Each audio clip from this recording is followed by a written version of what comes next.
Good morning all. आज हम महत्तम समापरिवर्तक को सीखेंगे। हम लोग बच्चे को मासापा सिखा तो देते हैं, लेकिन उसका जो बेसिक कॉन्सेप्ट है वो हम नहीं बताते हैं, जो कि बिल्कुल गलत है। हमें उसको अगर सिखाना है तो बेसिक से सिखाना चाहिए, उसके बाद ही उसको मासा की अच्छी तरह समझ आ पाएगी। तो पहले हम जानते हैं अपवर्तक क्या है। कह रहा किसी संख्या के गुणनखंड ऑब्लिक यानी अपवर्तक वह संख्या है जिससे दी संख्या पूरी पूरी तरह से विभाजित हो जाती है। तो कहने का मतलब है जो अपवर्तक है वही गुणनखंड है। जैसे कोई मान लो हम संख्या लेते हैं 30, हमने कौन सी संख्या ली 30, तो हम क्या निकालते हैं 30 के गुणनखंड। और गुणनखंड कैसे निकालते हैं, बहुत ईजी है, आपको केवल पहाड़े आने चाहिए। जैसे 30 पहले किस पहाड़े में आएगा, 1 गुणा 30, उसके बाद एक के बाद कौन सा पहाड़ा आता है 2 का, तो क्या होगा 2 गुणा 15, फिर देखेंगे 3 का पहाड़ा 3 गुणा 10, 4 के पहाड़े में 30 आता नहीं है। अब अगला आया 5, तो ये क्या हो गया 5 गुणा 6, 5 के बाद 6 का पहाड़ा आता, 6 का आ ही गया, 7 8 9 में आता नहीं है, 10 आ ही गया। यानी कुल मिलाकर इसके इतने गुणनखंड या अपवर्तक होंगे। तो कितने हो गए यार, देखिए 1, 2, 3, 5, 6, 10, 15, 30। तो ये 1 2 3 4 5 6 7 8 निकल के आए गुणनखंड या अपवर्तक। तो कह रहा है किसी संख्या के गुणनखंड ऑब्लिक अपवर्तक वह संख्या है जिससे दी संख्या पूरी पूरी तरह से विभाजित हो जाती है। इसका मतलब यह है कि अगर हम 1 से 30 को भाग देंगे तो शेषफल 0 आएगा, 2 से 30 को भाग देंगे शेषफल 0 आएगा। यानी प्रत्येक संख्या में से, यानी 10 15 या 30 में से भी इसको भाग देंगे तो हमारा शेषफल कितना प्राप्त होता है, 0 प्राप्त होता है, अर्थात संख्या पूरी पूरी तरह से विभाजित हो जाती है। तो ये क्या कहलाते हैं, इसके अपवर्तक। तो अपवर्तक के कुछ गुण भी हैं। तो पहला गुण क्या है, प्रत्येक संख्या अपनी अपवर्तक होती है। जैसे ये 30, तो ये देखिए 30 है ना, तो यानी 30 का अपवर्तक एक 30 भी होगा। एक सभी संख्याओं का अपवर्तक होता है। तो जो पहला एक ही का पहाड़ा आता है तो एक भी सभी संख्याओं का अपवर्तक होता है। तीसरा क्या है, अपवर्तक ऑब्लिक गुणनखंड निश्चित संख्या में होते हैं। मतलब 30 के कितने हुए, 1 2 3 4 5 6 7 8, यानी 30 के केवल ये 8 ही गुणनखंड या अपवर्तक होंगे। एक निश्चित संख्या में होते हैं, या तो 8 होंगे या किसी के 10 भी हो सकते हैं, किसी के 15 हो सकते हैं, लेकिन इनकी संख्या क्या होती है, निश्चित होती है। तो अपवर्तक के 3 गुण हो गए, इन गुणों को आप याद रखिएगा। प्रत्येक संख्या अपनी अपवर्तक होती है, एक सभी संख्याओं का अपवर्तक होता है, और अपवर्तक या गुणनखंड एक निश्चित संख्या में होते हैं। रुको, अभी हमने अपवर्तक की परिभाषा सीखी, अब उसी से हम निकालेंगे महत्तम समापरिवर्तक। तो उसकी परिभाषा क्या कहती है, 2 या 2 से अधिक संख्याओं का मासा वह सबसे बड़ी संख्या है जिससे सभी संख्याएं पूर्णतः विभाजित हो जाएं। मतलब क्या कहने का हुआ कि हम पहले 30 के अपवर्तक निकालेंगे, 48 के अपवर्तक निकालेंगे और 54 के अपवर्तक निकालेंगे, और इन तीनों अपवर्तकों में जो कॉमन होंगे उनको हम एक साथ ले लेंगे, और जो सबसे बड़ा अपवर्तक होगा वही हमारा महत्तम समापरिवर्तक कहलाएगा। इसको हम जरा हल करके देखते हैं, तब आपको उसको अच्छी तरह समझ में आ जाएगा। देखिए हमें 30, 48 और 54 का क्या निकालना है, पहले अपवर्तक निकालना है। तो 30 के अपवर्तक क्या होंगे, 30 के क्या होंगे, अभी निकाले थे हमने, 1 गुणा 30, 2 गुणा 15, 3 गुणा 10, 4 के पहाड़े में आता नहीं है, 5 गुणा 6, 1 30 2 3, ठीक है। अब है 48, 48 का अपवर्तक कैसे निकलेंगे, देखिए 1 गुणा 48, 1 के पहाड़े में, 2 गुणा 24, 3 गुणा 3 एकम 3 18 हो गया 16, 4 के पहाड़े में 4 गुणा 12, 5 के पहाड़े में आता नहीं है 6, 6 अट्ठे 48, 8 छक 48। तो ये 48 के गुणनखंड या अपवर्तक हो गए। अब निकालते हैं 54 के। तो 54 के कितने हो गए, देखिए 1 गुणा 54, 2 गुणा 27, 3 गुणा कम 3 2 18 4 के पहाड़े में आएगा नहीं, 5 के पहाड़े में आएगा नहीं, 6 के पहाड़े में 6 नेम 54। तो हमने पहले 30 के अपवर्तक निकाल लिए, 48 के निकाल लिए और 54 के निकाल लिए। तो कैसे लिखेंगे देखिए, 30 के अपवर्तक कितने हो गए, 1, 2, 3, 5, 6, 10, 15, 30। अब क्या है, 48 के अपवर्तक। 48 के अपवर्तक कितने निकले, 1, 2, 3, 4, 6, 8, 12, 16, 24, 48। 54 के कितने निकले,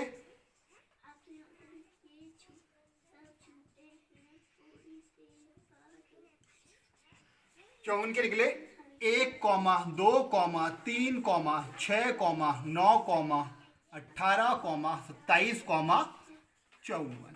ठीक है, वो नीचे लिखना बेटा। अब हम क्या लिखेंगे, 30, 48, 54 के समाप्रवर्तक। समाप्रवर्तक मतलब जो तीनों में कॉमन हो, जो तीनों में कॉमन हो। कौन कौन है तीनों में कॉमन, देखिए 1, 2, 3, 6। 6 के बाद क्या है बेटा, 6 के बाद कोई कॉमन नहीं है। ठीक है, तो 30, 48, 54 के समावर्तक क्या हो गए, 1, 2, 3 और 6। तो इसमें सबसे बड़ा कौन है, सबसे बड़ा कौन है, 6।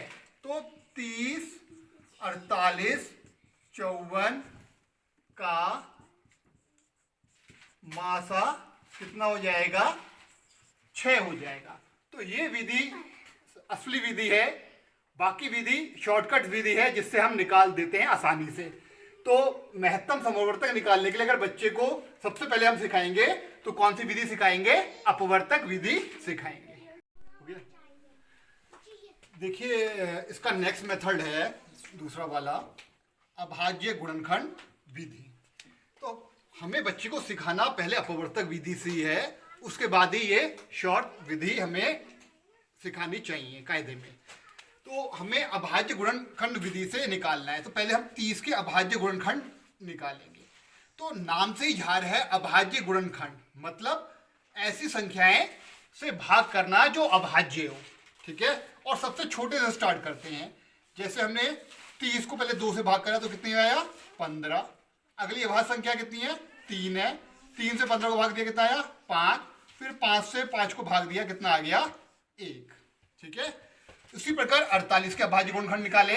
48 के अभाज्य गुणनखंड क्या होंगे, 2 से 48 को भाग दिया कितना होगा, 24। फिर भाग करा 2 से जब तक होता है 12। फिर दिया भाग को 6। फिर दिया 2 से भाग कितना आया, 3। अब 3 को 3 से भाग दिया, ये आ गया 1। अगली विधि वो अगले है 54। 54 को फिर अभाज्य गुणनखंड निकालेंगे। 2 से भाग करा कितना आ गया, 27। अब ये 2 से तो होगा नहीं, अगली नेक्स्ट क्या होती है संख्या, अभाज्य संख्या 3। 3 से 27 को भाग दिया कितना आ गया, 9। फिर भाग दिया कितना आ गया, 3। फिर 3 से भाग दिया, ये कितना आ गया, 1। ठीक है, तो 30 के अभाज्य गुणनखंड कितने हो गए, देखिए 30 के हो गए 2 गुणा 3 गुणा 5।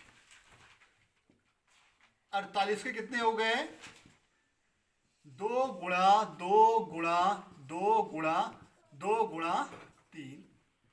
और 54 के कितने हो गए, 2 गुणा 3 गुणा 3 गुणा 3। अब हम क्या करेंगे, इन तीनों में कॉमन देखेंगे। इन तीनों में हम क्या देखेंगे, कॉमन देखेंगे। कौन कौन है कॉमन, देखिए ये 2, ये 2, ये 2, ये 3, ये 3, ये 3, अन्यथा कोई और कॉमन नहीं है। तो इनका मासा कितना हो जाएगा, 2 गुणा 3 बराबर 6। यानी अपवर्तक विधि से निकाला 6 आया, अभाज्य गुणनखंड विधि से निकाला 6 आया, यानी आंसर एक ही आएगा, ऐसा नहीं है कि विधि से अलग अलग आएगा। इसके बाद तीसरी विधि आती है भाग विधि। रुको, हो गया। अगली विधि है भाग विधि, यह तीसरी विधि है। फिर मैंने बताया हमको सबसे पहले बच्चों को अपवर्तक विधि सिखानी है। ये विधि तब सिखानी है जब बच्चा अपवर्तक विधि अच्छी तरह सीख जाए। ये जल्दी में मासा निकालने की विधियां हैं। 30, 48, 54, इसमें कोई हम दो संख्या ले लेते हैं। हमने ले लिया 30 और ये लिया 48। हमें तब तक भाग करना है जब तक कि हमारा शेषफल शून्य ना आ जाए। जैसे 30 कम, ये हो गया 30, शेषफल कितना बच गया 18। अब जो ये भाजक था वो भाज्य हो जाएगा, 18 एकम 18, कितना बच गया 12। अब जो ये शेषफल है ये भाजक हो गया और ये भाज्य हो गया, ये हो गया 18। फिर 12 एकम 12, कितना बच गया 6। फिर जो भाजक था वो हो गया भाज्य, 6 दूनी 12। देखो हमारा शेषफल कितना आ गया 0। तो ये जो भाजक है ये मासा हो सकता है, इसके लिए हम तीसरी संख्या से देखेंगे। ये 6 से इस 54 को हमने भाग दिया। अगर ये सीधे नहीं जाएगा तो तब तक भाग करते रहेंगे जब तक कि शेषफल 0 ना आ जाए। तो 6 निम 54, तो देखो शेषफल कितना आ गया 0। तो अतः हमारा मासा कितना हो जाएगा 6 हो जाएगा। हमारा मासा क्या हो जाएगा 6 हो जाएगा। तो आपको मैंने तीनों विधियां बता दी मासा निकालने की। अब मैं एक शॉर्ट विधि और बताता हूं जो बहुत ही जल्दी मासा निकालती है। रोकिए। तो शॉर्ट मेथड क्या है, वही मेथड है जो हमने अभाज्य गुणनखंड विधि से निकाला था। ध्यान इतना रखना है कि हमें उस संख्या से भाग करना है जिससे तीनों विभाजित हो जाएं। जैसे ये 2 से तीनों विभाजित हो रहे हैं, तो 2 से 30 को भाग दिया, कितना हो गया 15, ये कितना हो गया 24, ये कितना हो गया 27। अब ये 2 से हो रहा है, ये 3 से हो रहे हैं और ये 3 से भी हो रहा है, तो हम 2 से ना करके अब किससे करेंगे 3 से करेंगे। तो 3 पंजे 15, ये 8 24 और ये निम 27। अब कोई ऐसी संख्या नहीं है जिससे ये तीनों एक ही संख्या से विभाजित हो। हम इसको यही छोड़ देंगे और हमारा जो मासा होगा वो क्या हो जाएगा 2 गुणा 3 बराबर 6। आशा करता हूं आपको ये मासा अच्छी तरह समझ में आ गया होगा और कोशिश रहेगी कि ऐसे ही और वीडियो आपके सामने बनाते रहें। धन्यवाद।